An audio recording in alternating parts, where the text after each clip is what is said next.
Namaskar.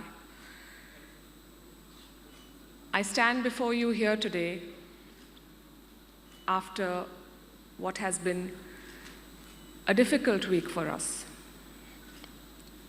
India suffered a terrorist attack in Kashmir's Pahalgam. 26 tourists were killed by Pakistani terrorists. As an Indian citizen, as a journalist, and as a human being, one has felt grief and anger. Old wounds have been opened, old challenges stare us in the face. At a time like this, speaking about collaboration in South Asia can be tough. And I was wondering what I was going to say as I got on the flight yesterday. I also realized that we've been here before. So I'll start by repeating what I said on my show in the aftermath of the attack. That to call it a cycle of terrorism and denial implies a sense of inevitability.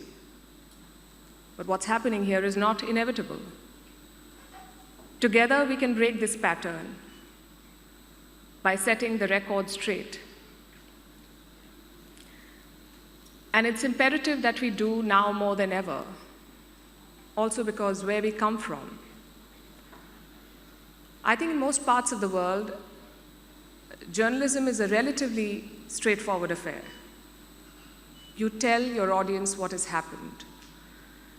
A court case, a cricket match, a new piece of legislation, a corruption scandal.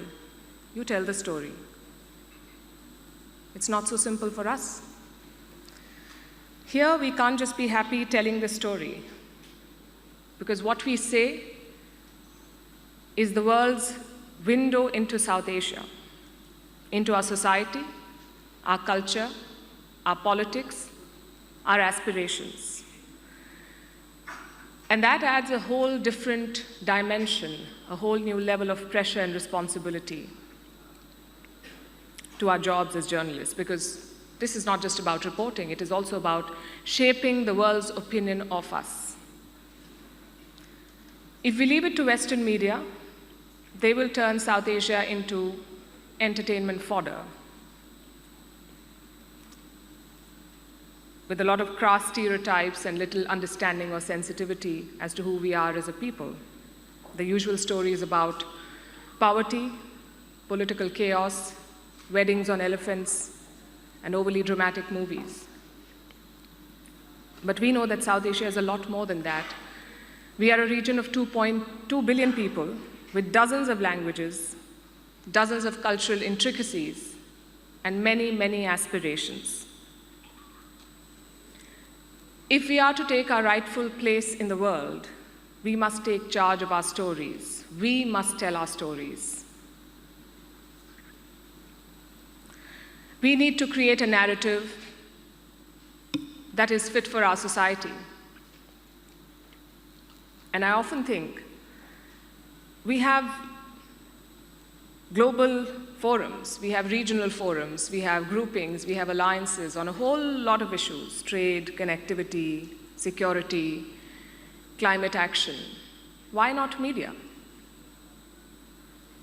As leaders of the region meet, I would urge them to consider media as a potential area of collaboration. Because when we present the right picture before the world, we create the right perception, and it matters very much.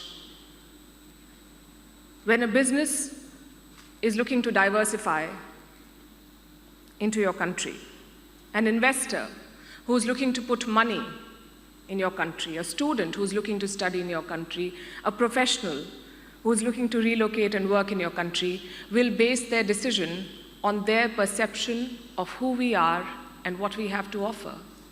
So it makes political, economic, and strategic sense to take charge of our stories, to tell our stories ourselves.